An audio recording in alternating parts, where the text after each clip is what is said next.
people are realizing the power of design, but at the same time, design is becoming more commoditized with tools like Canva and AI and so forth. So the bottom rung is getting more accessible. Hey everyone, in this episode, I'm talking with Jacob Cass, founder of Just Creative. Jacob recently released an industry report specifically on the branding industry, and we take a deep dive into the challenges that branding professionals are facing today. Things such as pricing, the rise of AI, how to measure success, and a lot more. It's a really fascinating deep dive into the branding landscape. So buckle up and let's talk branding. Thank you for having me, Steph. You've been on our podcast, Just Branding, a couple of years ago now. And Here we are. It's been some time. But as for me, I am a brand designer. I'm a strategist. Love all things brand, design, marketing, business. I do a lot of things. I'll keep this short, but at my heart, I'm a designer, but I love brand. So we'll leave it there, and we can get into the core topic of today. Exactly. Well, yeah. So one of the reasons I wanted to chat with you today is because you released this report, The State of Brand. I think that's the name, right? Yep, that's it. Yep. You released this very interesting report, and I was triggered by it. I've been in this field for quite a while. I don't recall how long, but anyway, there was some really interesting stats and facts and insights in there. But maybe if you could give us a quick idea of why you did the report and what the goal was of it, so we can get into it. Yeah, absolutely. So the State of Brand, what it is, it's a report on the latest, the key trends, challenges, and strategies that branders are facing at any given time, really. And, as a coach myself, I often hear the same thing over and over.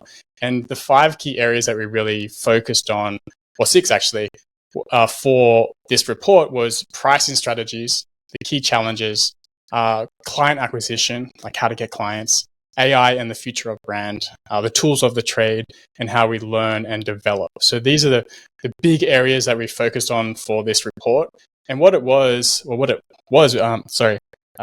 how it worked was we interviewed 267 branding professionals from all over the globe, all different levels, and pretty much crunched all the numbers to get a really informed insight on the landscape of brand. And we put together a very comprehensive report on a website as well as a PDF, which you can find at justcreative.com/state of brand survey, or just search it on Just Creative. You can find it there. It's all free. And yeah, there's a ton of insights in those key areas. And we'll go through some of those areas today and discuss some of the most interesting insights we found, especially around pricing, I think is most interesting, which we'll get into, and a few of those other areas. So that's it in a nutshell. There's a lot to learn from it, but let's dive in. Yeah. Well, I mean, first off, I think it's an exciting initiative. We don't do it as much as we think. I think we all have our own ideas about, however the branding industry is doing, and of course we have our own experiences. But just listening to, even if it's a few hundred people, can get you a lot farther than just talking to people. Before we get into the pricing stuff, was there one thing that surprised you that you didn't expect from the survey?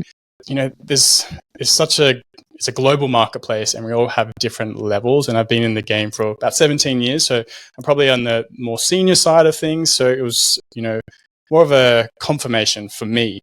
But, there was a lot of different professionals here, from self-employed to in-house to independents to founders. So everyone came from a different background. And that was what was most interesting for me, is how people price themselves, what was the average pricing project, how they felt about AI and the future, and what they were kind of worried about as well. That was pretty interesting for me.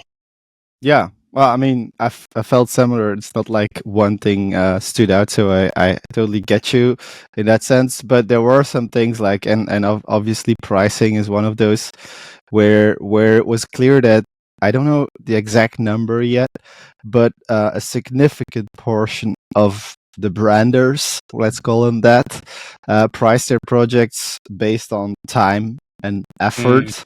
So basically how much they put into it.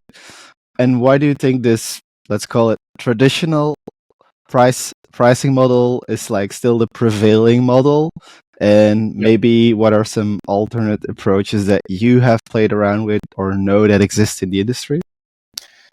Before we get into that, sorry, not to answer straight up, but I wanted to give some context of who answered this. So there was 267 people that answered this from all across the world, as I mentioned. But in terms of their skill level, I just wanted to share the percentages so you know the context. So 30% of the respondents were from the US. About 10% were from UK and 6% from Australia. The rest was from around all other continents.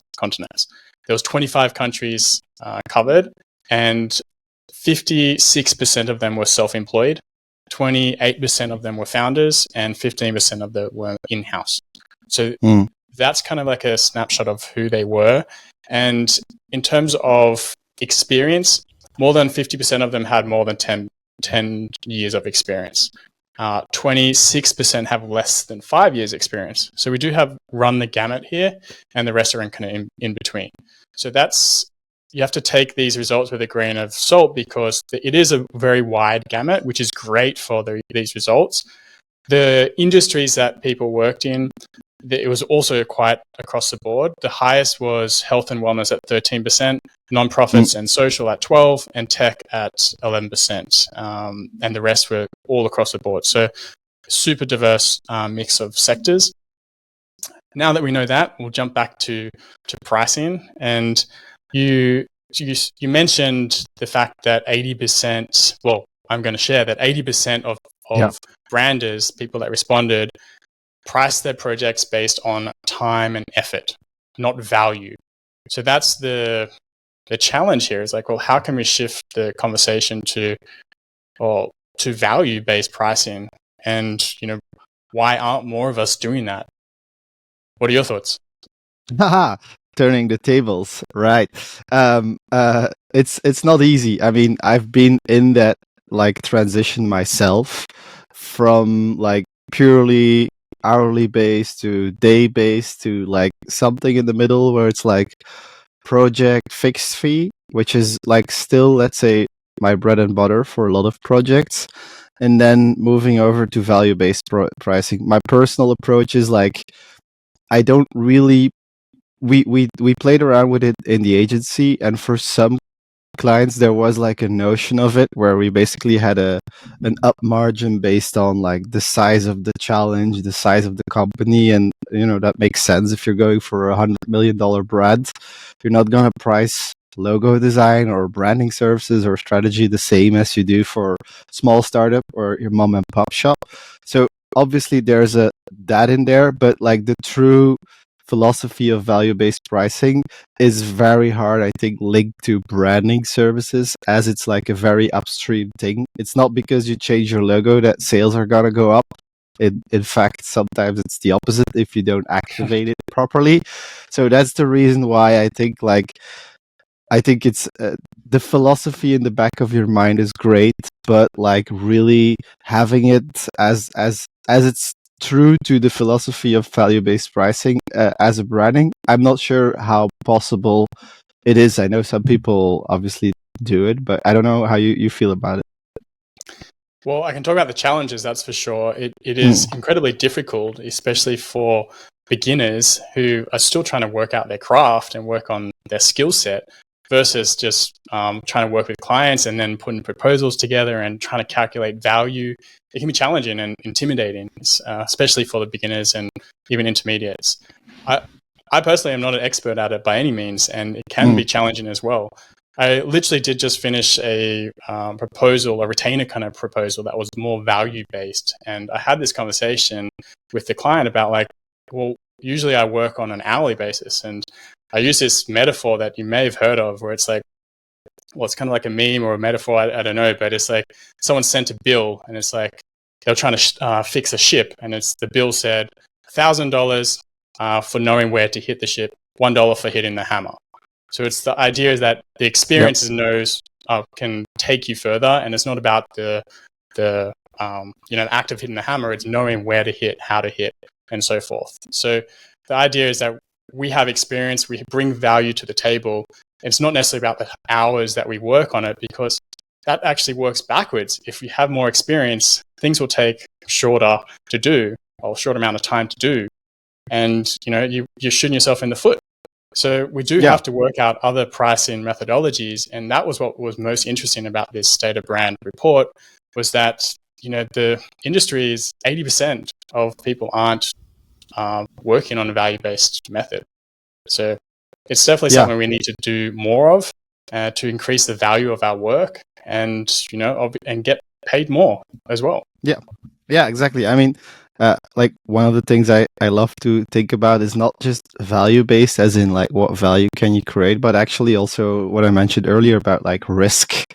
Like what risks are you taking by doing this? Because, changing how you look for some companies at some stages is not something to take lightly, and thus like taking a professional that will think strategically about this, it will be worth more than somebody that just goes ahead and does the thing, hits the hammer without thinking about it. So I think there's something there as well for branding people listening, or any marketing people for that matter, is like, what are you also solving for in terms of being a safe option and taking in the full context. And talking about pricing again, like in the report, it indicated that 50% of branding services fall within the 500 to 5,000 range. Like, obviously, we have to take into consideration where people live and stuff. But given that dominantly it was like a, let's say, Western US, Australia, Europe audience, like to call it 5K doesn't take you very far if you know how long and how deep you work on these things. Like, do you believe that branding services are undervalued in the market, and what factors are contributing to this like price range, do you think? Yeah, there's a couple of ways to look at this. In the report that we have, different backgrounds, but we also have different durations of projects as well. So it's not just as simple as saying, well, 50% of people work in that range, because people may be taking on a lot of small projects more often and doing a very short amount of time. Whereas if you look at it, the data the other way, people that are taking on 10K plus projects, they will typically last in 4 to 8 weeks based on the data. So they're spending significantly more time on it. And if you did 4 5K projects in 2 weeks, that's a pretty good return on your time. So there's a couple of different ways you can think about this, and you really do have to cross-reference the data of the length of time, where they're located, and so forth. But a significant portion of these branders worked in identity design, and I can get the exact number, but I think it was about 18 or 17% were working in identity design, and about 16 or 14% in strategy as a service. Yeah. So there's those considerations to consider when we talk about pricing. So basically, when both the scope expands in like adding strategy services and the timeline expands, things get more towards the 10K budget kind of averages. Yep. Interesting. Well, yeah, I mean, it totally makes sense, as we said earlier, that it's mostly time-based, and obviously if the time goes up, if there's more time spent, then there's more budget to it, which is actually interesting, because that's where I do think, like, I agree with you to some extent that yes, of course, putting in more time, it will require, and a bigger scope, it will require more money. On the other hand, I do wonder, but this is of course depending on the type of clients you're getting, that even in like a very low range, let's say you're doing for a small company that does, I don't know what, $1 million or something. I'm not saying that smaller companies don't make a good buck as well, That's but let's huge say for like some people. yeah, voilà. That's huge. Indeed, I never made $1 million, but I'm just comparing like to the average company out here that has like 5-10 employees, just a decent sized company where you do branding services for.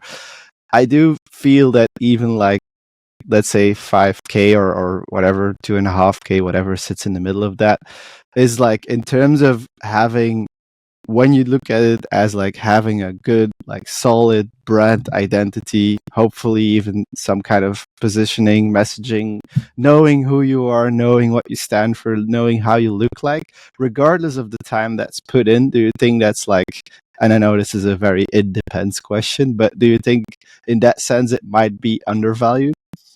Yeah, absolutely. I think the whole industry is undervalued, and that's why I became a coach for creatives, is to help them with the business side of things. And it's only through experience and time of working with clients and understanding the mechanics behind your craft, of running a business, I should say, not your craft, that you can really increase the value and your income. So absolutely, we're definitely undervaluing ourselves. But I do think things are shifting. Design is, people are realizing the power of design, but at the same time, design is becoming more commoditized with tools like Canva and AI and so forth. So the bottom rung is getting more accessible. So I think small businesses are, taking that bottom rung that's maybe junior or mid-weight designers used to work on. And, the larger projects are going to the intermediate or senior designers, and they're getting they're working on more strategic business objectives versus just design. I don't want to sound snobby here, but like just design is very important, but I think we can provide more value as creatives and designers by helping with the business side of things. And I think that's where the industry is shifting, is to provide more value with strategic questions and design and business and marketing. So we're layering on a couple of different skill sets here, but they all intersect. And that's what brand is about. And that's what I'm most passionate about, is the intersection of all those things. So yes, absolutely. But we have a lot of opportunity to increase our value and income at the same time. Yeah. You touched on a lot of interesting things, and I agree that like there is a big challenge when we look at like tools, logo maker tools and whatever, like the lowest rung of the ladder was a year or 2 years ago. It was so crappy, pardon my French, that like I wasn't too worried. Like I was like, even at that stage, like the smallest company should still probably hire somebody to just do very basic stuff. But at this point, it's becoming like there are some tools where you just feel like, okay, this is getting there. It's getting pretty impressive. Even DALL-E is pumping out some impressive logo marks, based on some pretty basic prompts, which is it's getting very not surprising, but it's getting very powerful. Yeah, exactly. And I think like one of the solutions that I think also, let's say already, if maybe even 5 years ago, I don't know when Chris Do and like the Future started really talking about this as well, but I know a lot of branding professionals realized that adding strategy to their way of working was important to move up the value ladder and to differentiate from even tools and stuff. In what way do you think that like branding professionals have really embraced that whole strategy, and in what way do you think, because this is a personal observation, but I've seen branding professionals, agencies like tackle on strategy, but it's really like they just read one book about one framework and they just offer it basically to inflate the value of their branding services while not going deep enough in actually being strategic. I don't know what you've seen, if you know anything from the report or your own experience, but it's just something I've felt sometimes. No, I feel you. And yeah, there are platforms that did push strategy. And I think that was because of the shift of the commoditization of design. And we had to level up some way, and strategy was one way. And I can't talk for other agencies and their skill set or what happens behind the scenes, but I have noticed that there are more strategists out there tacking on the name to their profiles and so forth in a way to, I guess, increase the perceived value of what they do. I get it. I was also roped into this whole idea of strategy, and I went from a logo designer to a brand identity designer to a brand strategist, and now I'm kind of in between like brand designer and strategist myself. The distinction I do want to make is that you don't have to become a brand strategist. However, you can become more strategic. Right? There is a difference,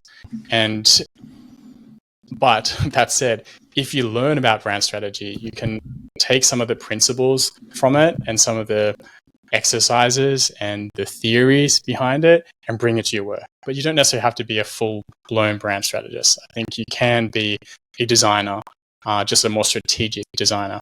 But yeah, this is kind of getting into positioning and semantics right now, but that's my take on it. No, but I mean, I think you raise an interesting point, and like I've been teaching younger like students from like about brand strategy a few weeks ago. I did like this whole masterclass thing, and it was interesting because it made me think as well about this whole idea of like some people were asking like, do we need to become like a strategist for like to make the big money? And it's young people, they're interested in all of this stuff. And also like, do we need to level up to strategist? And I was like, absolutely not. Like, as you said, like, I think there is a lot of value even in just creative, pun intended. But like the way you frame things and you set up the creative, that's where strategy becomes very important, because it allows you to, make a stronger point and make it feel more valuable, but hopefully also actually make it more valuable by being rooted in customer and category research and so on. And I think that's where people just need to realize that no, obviously don't become a strategist. Like actually, I would put it the other way around. I think the creative output is still what's a lot more valuable than the strategy, because in a way, like, it doesn't matter how good the strategy is if the creative output is bad. It's just it's and the other. I don't know. Go ahead, man. Challenge me on this. I love this debate. I think it's a combo for sure, because I just want. How can I say this? I'll share my personal experience, because I did it the other way for many, many years. So I used to have a logo design form on my website, and people would fill this out. They'd pump out, what they thought that were the right answers. So I'd ask questions like, what color should your logo be? Who is your audience? What makes you different? And they were basically giving me the brief. However, fast forward, say 10 plus years, I realized I was doing things backwards, right? I should be asking questions on a face-to-face call, not an email form. I should be asking follow-up questions. I should be getting to the root cause of the problem, not just superficial answers that they answer. This I did for like five plus years. I traveled the world and just had a form. I had no calls because I was traveling. I was fully booked, mind you. It was a different time back then. However, I realize now how wrong that was, and how many clients I would have lost, and how much value I would have lost in terms of extra work, and how much I could have given more value to that business and more cash in my pocket for the process too. So that's the difference, is that if you have a stronger brief and you've got to the root cause of the problem by asking the right questions, you're going to create a stronger brief, and that allows you to create stronger design work. But yes, you're right that the execution is very important, but you'll have a stronger execution if you have a stronger brief, and that comes from better questions. And that's the art of creativity and bridging the gap between strategy and design. And that takes experience. And in hindsight, it's easy to say that, but I just wanted to share that, it's very important to have a very solid brief.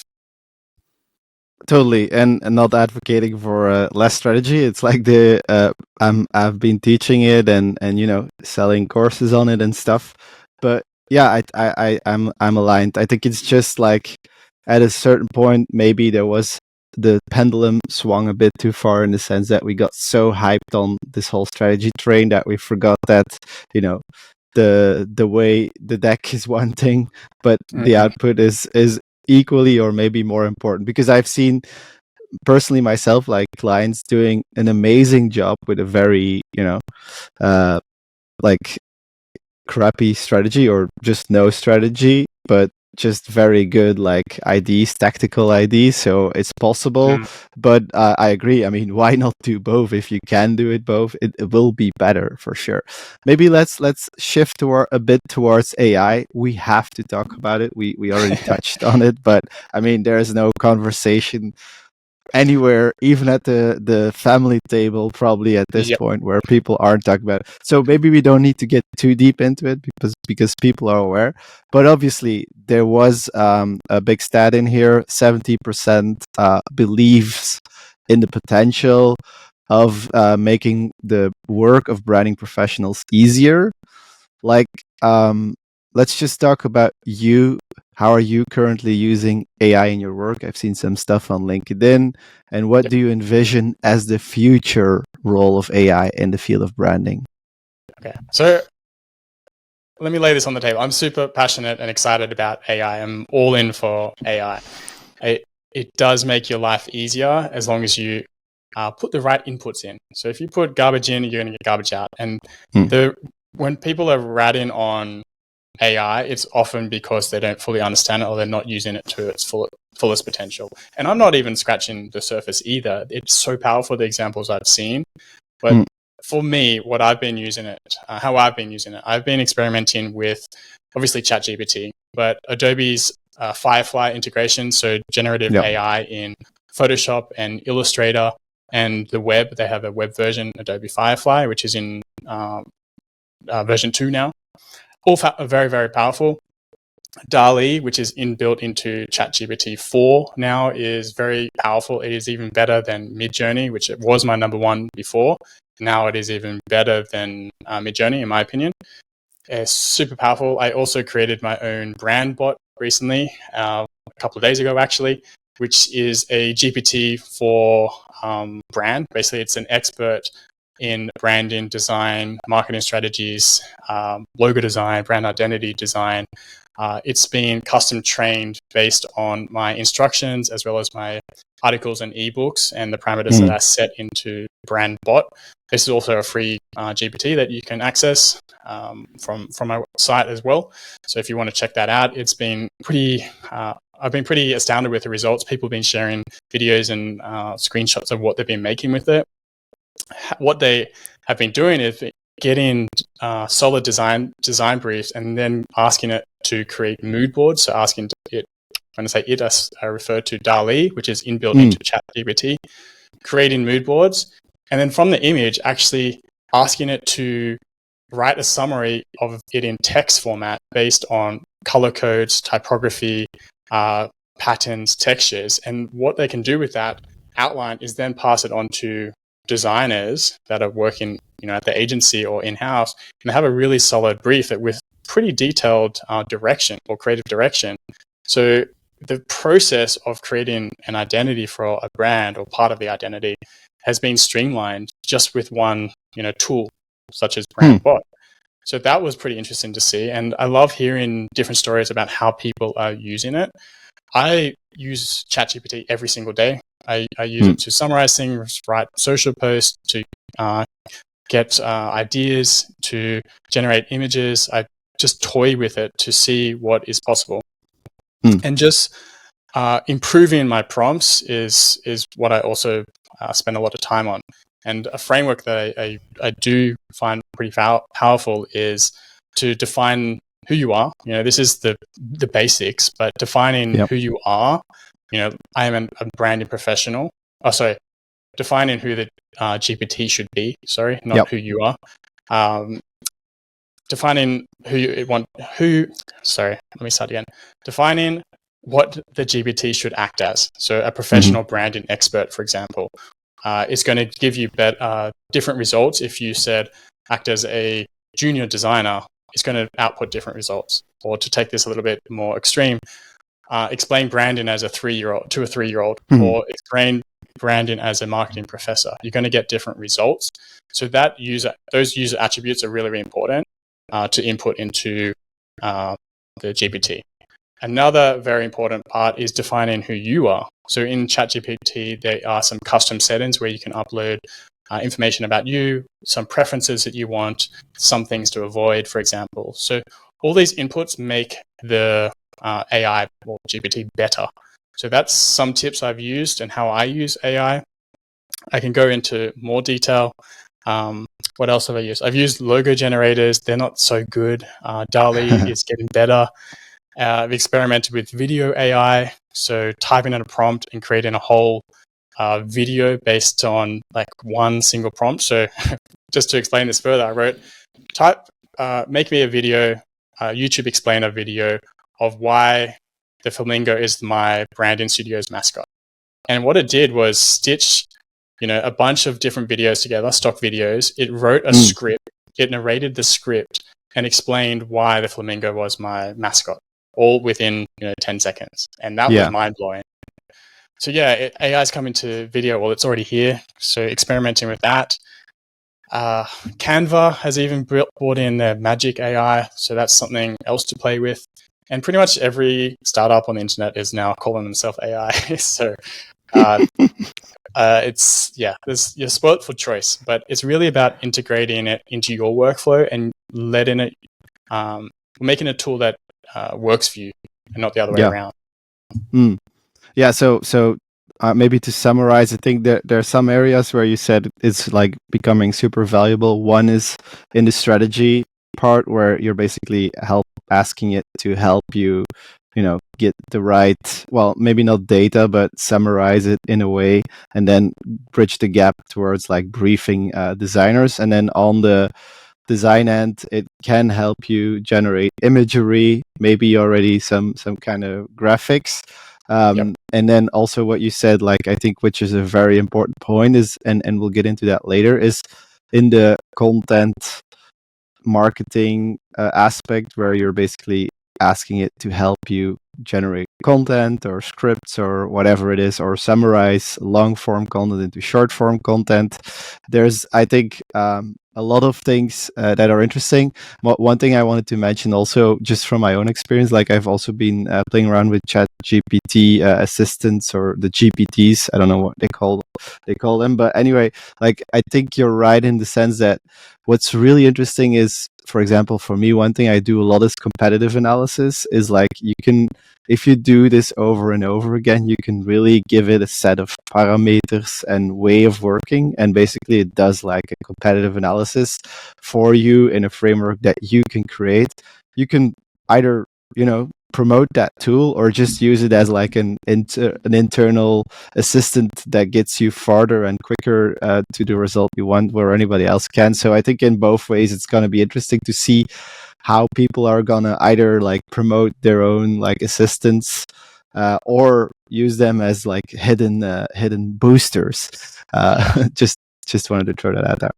Oh, and I'm not even scratching the surface here. So I use it for SEO. I've done troubleshooting some code. I'm not a programmer by any means, but it has helped with basic things. Marketing, operations, productivity, software. There's so copywriting. Like there's so many different use case scenarios here. It's really about experimenting and seeing what it can do for you and how it fits in with your brand. And don't be afraid to look into prompt crafting or prompt engineering to get better results. There are frameworks, very easy frameworks that you can follow. So just look up ChatGPT frameworks or prompts to get you started. A tool that I use is called AI PRM. It's a Chrome extension. It's brilliant. It has prompts inbuilt. So that's one to try out. Yeah, but I'll leave it there because I could keep talking. No, I totally agree. And I mean, there's endless things to go on to. I think one of the things that people should go around and play with right now is definitely, as you said, like the combination of GPT and DALL-E, where basically you have a conversational layer where you don't have to be prompting as specifically as in Midjourney, but you can just talk to it and it will improve the image. Or even like you have a mascot, I'm a fan of mascots. You can basically ask it to create a mascot and then use it in different situations, and it'll be quite consistent. And so there's a lot there as well, I think, in the future where, and maybe you can talk a bit more about that before I dive into something else, but we talked about current use cases, but like in the future, one of the things I see is like where it can become really helpful is actually creating distinctive assets like mascots, sound, where it will become very interesting there. I don't know if you see that or other use cases like going 2 years or 5 years into the future even. There's a reason why people in the industry are leaving their roles, because they are afraid of the power of AI and where things are going. We're only just getting access to certain tools right now, but there is much more going under the hood that we don't see. So there's a lot. I get the fear behind it, but I also encourage playing with the tools that we have available to improve. But yeah, I think the future of branding is another whole topic in itself, which we can get into. No, I agree. I mean, we don't have the glass ball, so we can only just, as you said, like I think it's smart to play around with it, and then we'll see what happens. Maybe let's shift the conversation a bit towards another aspect that, like, I'm really interested in, and it was interesting to see here. So, measuring the success of branding is, of course, a huge challenge, as we already touched upon. 34% of branders said they're not doing it. I don't know if there was a specific segment of people saying like that more than other people, but like in general, how do you tackle measuring the success of your project if you do it? And like, what are some of the metrics that you think are valuable in this context? Yeah, there's many different ways to measure. I don't think we do it enough. And as you said, 34% are not measuring success at all. I do want to share some other ways that people do share, just so we have context here. The number one way is customer satisfaction scores. The second number one was brand awareness metrics. The third, social media interactions, website traffic and engagement, referrals and advocacy, customer perception analysis, customer loyalty measurement, market share and sales performance, click-through rates and conversions, or email marketing metrics, which surprisingly was the lowest, with only 2.94% of people using email marketing metrics to measure success. So there's a lot of different ways we can, but it can be challenging. It really can, especially brand as an abstract term. We can definitely measure digital interactions, but brand, without getting too complex, there are some agencies and research firms that do this at a high level for big brands, but for small businesses, it can be pretty challenging. So I'm curious to your thoughts as well, Stef. Yeah, I mean, I've worked for a number of different companies in different sizes and growth stages, so I've seen like from the total lack of knowing anything at a certain point in your business, that's fine, because it is like something where basically if you really want to know, you have to do some kind of tracking, which is often quite expensive. But what I've seen is in the last years, there are some like interesting proxies. And just to get into it, like layer one is what is said here is like just knowing whether your customer was happy. That's basic, but it's still better than doing nothing. But obviously that doesn't tell you anything about the impact your branding services have had on their business. So I think share of search is an interesting one to look at, or like branded traffic is also interesting. Basically, how many people are Googling your brand is interesting as a KPI, because at least it tells you that people are actively looking for your brand name, so there must have been some form of awareness going on. Obviously, you need to check whether that's your brand name or somebody else's, the same brand name. So I think like in the search realm, there is some, because that's actual behavior. You can also, again, like there's a lot of digital things, as you said, like where you can get some ID, but as I've seen, there's like dark social is probably, and actually that was coming back in the report as well, word of mouth was one of the biggest ways that people get new clients in this industry. But in general, like dark social, the most of the conversations and how people get to your brand is not trackable or sent in DMs or on places where you're not tracking it. So I think that's a very important one for us to relate to clients, but also to realize ourselves that like a lot of it is happening in the dark, which is interesting to me. But yeah, I think there is going to be, hopefully in a year or two, more tools for people to actually understand awareness, or some form of that. But yeah, Jenny Romaniuk's book recently was very interesting in that aspect as well. Yeah, I look forward to those tools, and I know you've interviewed her recently, so I haven't listened to that yet. But what were some of the key takeaways that you got from that?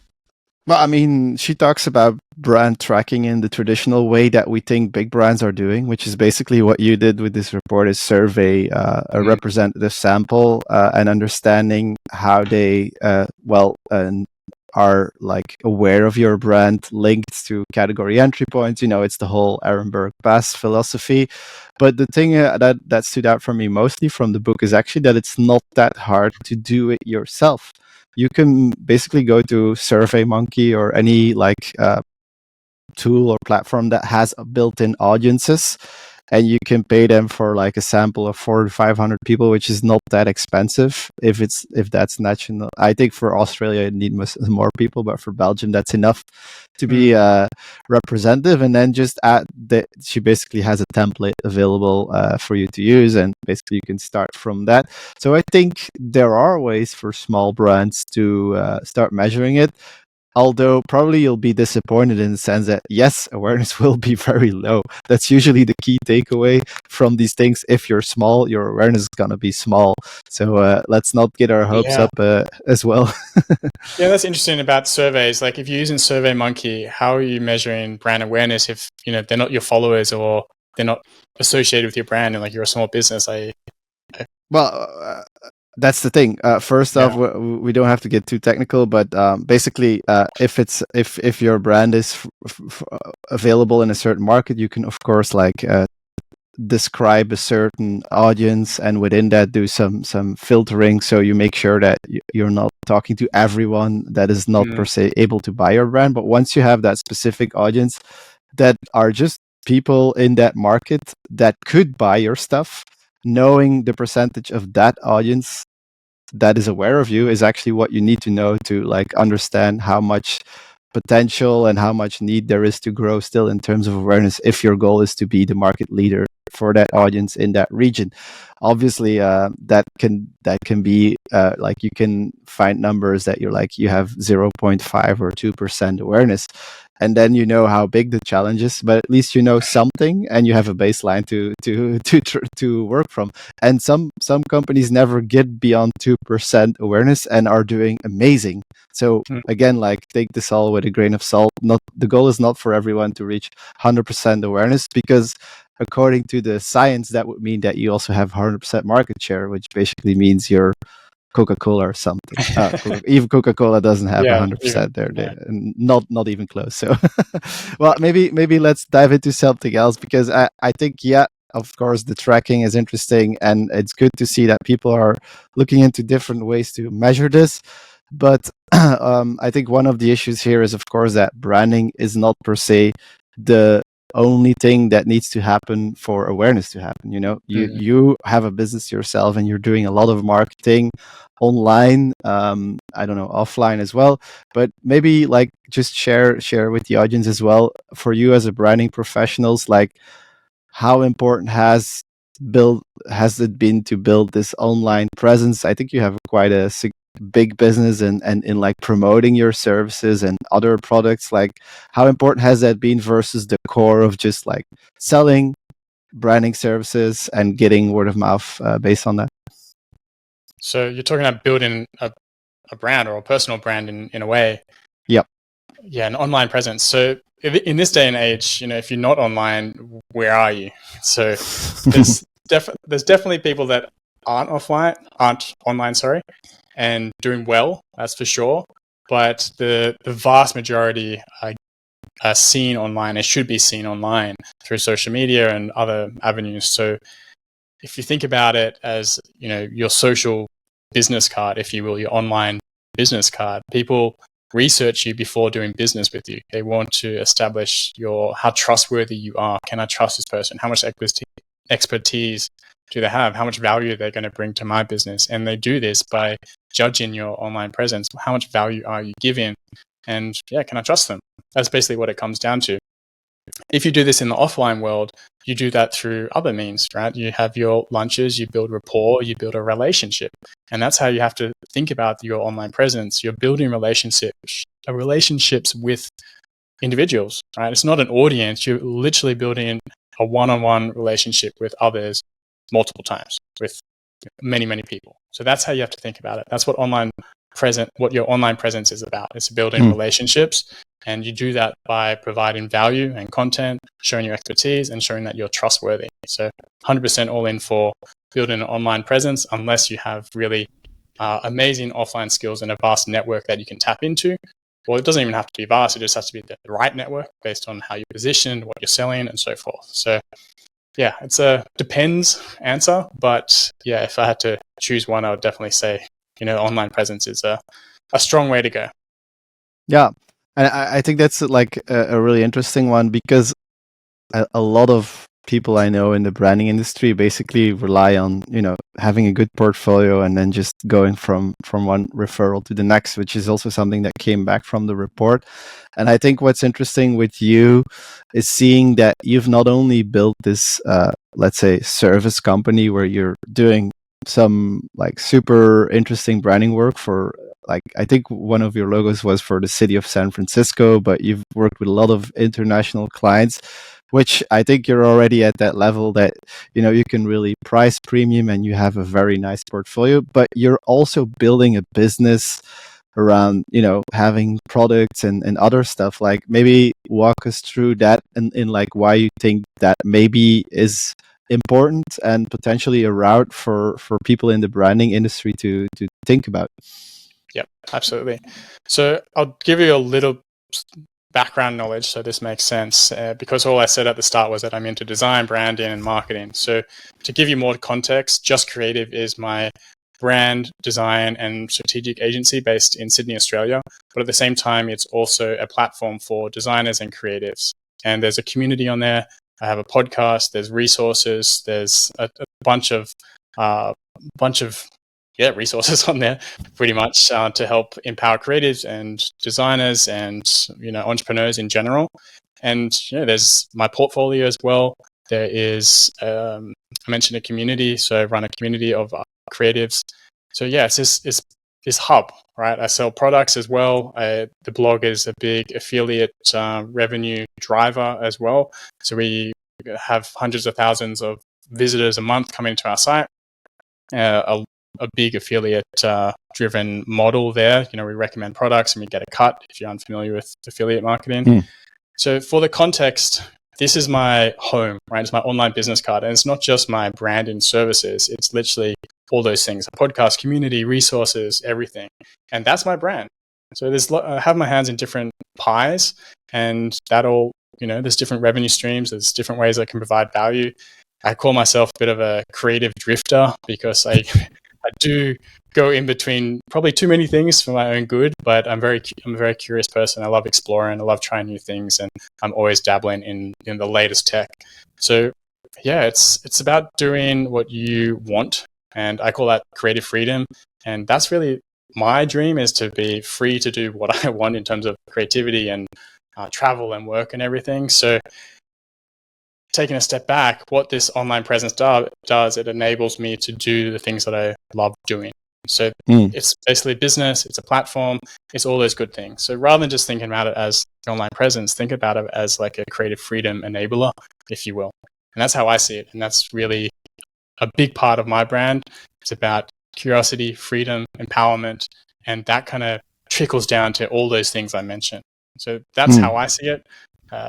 Whether or not that gives you value, I'm not sure, but that's how I approach it. No. I mean, obviously, there's just the simple takeaway of like diversify your offering, so you don't always have to rely on like that core of designing logos or brand identity or the full branding package. I think that's already interesting. But as you said, like eventually it leads to an outcome, which for you is that freedom, which I think is very important. It's something I also pursue. I think that's great, and people should look into that. And like maybe one this maybe specific question, but like you do have two audiences here, which is on the one hand you have the design whatever marketing audience that is listening, that is interested in this whole brand building stuff, and then you obviously have clients. Like how are you dealing with that segmentation? How you're looking at that? Yeah, it's a blessing and a curse. And traditionally, I have used SEO or search engine optimization to be the driver of my traffic and my leads. And I've used my social media more to talk to clients and designers.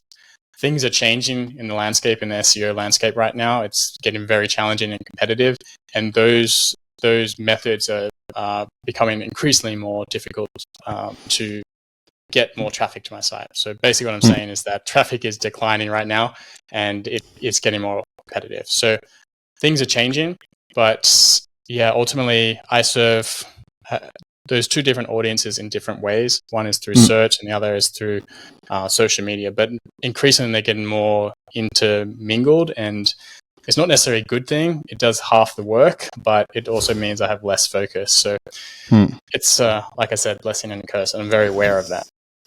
Yeah, I mean, I think on what you are doing like very well is you are, you have a funnel, and top of the funnel you're trying to make both or you could say your single audience is people that are interested in brand, whether that's clients or designers, and you're building top of the funnel content on social media and stuff to get people into that funnel, and then you're probably segmenting them more into different product offerings and by other digital channels. So in a way I think what you're doing is really interesting, and for a lot of people just thinking about branding, I think this is really more about looking at your business as a business and not just this one thing. So I think that's inspiring.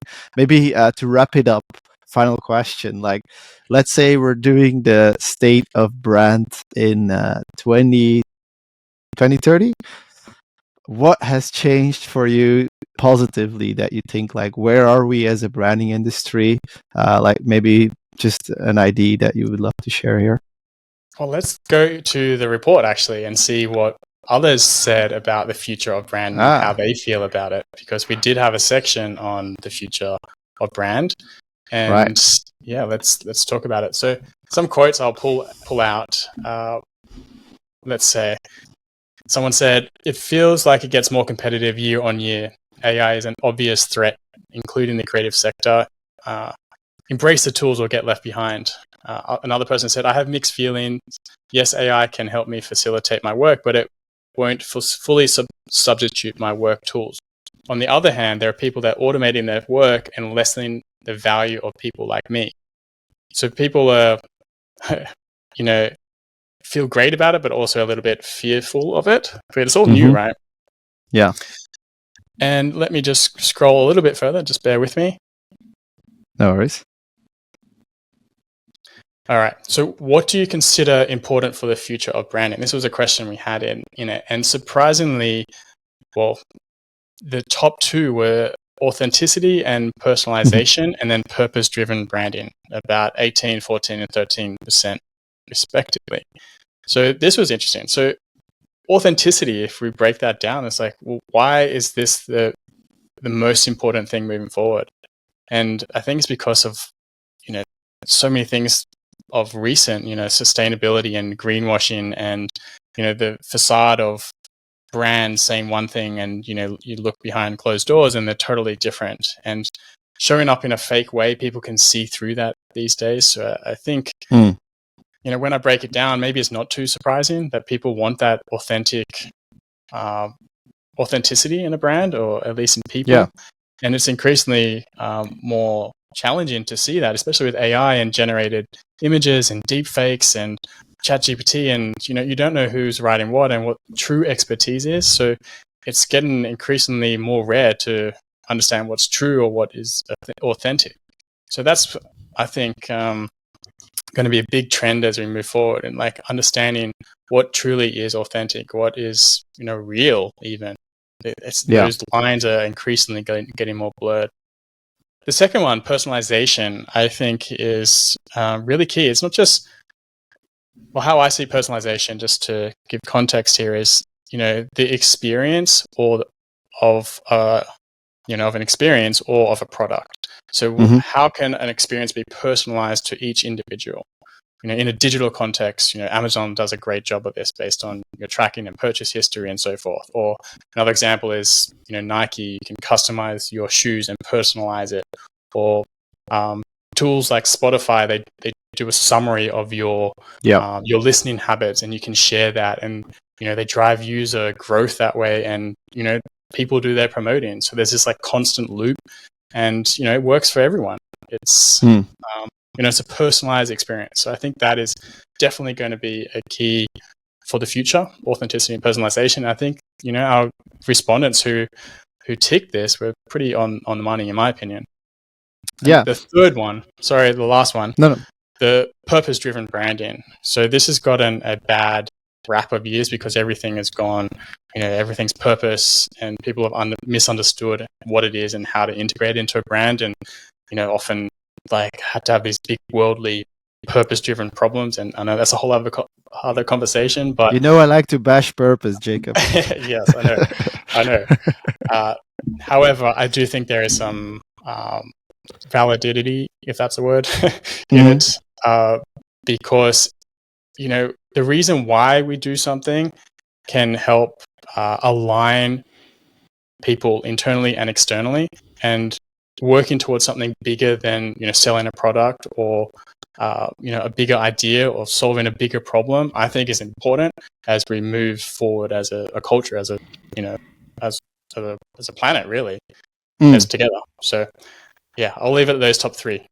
Wow, that was an interesting point, and actually, like, because one of my questions was about these three areas where I didn't see the connected dots yet. I was like, okay, authenticity, personalization, but now actually maybe we are post rationalizing anyway. I think it's a nice way. It's a nice way to frame it. It's like authenticity is like there was this recent study by Ipsos and JKR, which was like about the power of you, which links basically to distinctiveness, like be like looking like you and consistently showing up like you is I think it's a key function of branding. And then that second part about personalization, I think it's interesting in a way that if you can find that like whatever voice and looking like you, and you can distribute that at scale but make it feel personal, that's very powerful as well. And then the purpose thing is like what you said, it's like, why are you actually doing this business stuff, and connecting that to how you look like and how you talk to people is very interesting and very powerful. So I agree, it's not anything negative as long as you actually do it in an authentic way. So maybe there's an interesting framework there. Yeah, well, they are interlinked. Voila, for sure. Jacob, for the people that want to talk to you or find your stuff, where should they go? Yes, justcreative.com is where you can connect with me. All my social links are on there. I pretty much have all the handles as Just Creative. You can connect with me on LinkedIn as Jacob Cass as the user. But yeah, if you want to check out the State of Brand report, I would just go to justcreative.com and type in State of Brand. You'll find the link there. You can also find the brand bot by doing the same thing. Type in brand bot and you'll find the links there. You could probably even put this in the show notes, Steph, as well. For just sure, to make it I will. Easier. And yeah, but Just Creative, that's the simplest way. All right, that was it for this episode. As always, I really appreciate you listening or watching the show. If you like it, please subscribe to the podcast on YouTube or wherever you're listening. If you're interested in learning more about brand strategy, visit branding.courses and you can use the code LTB podcast to get a 20% discount. Also, if you want to see the transcript for this episode, you can visit letstalkbranding.substack.com and also subscribe to the email list there to get updated on any new shows or other content. Thanks, take care, and see you in the next episode.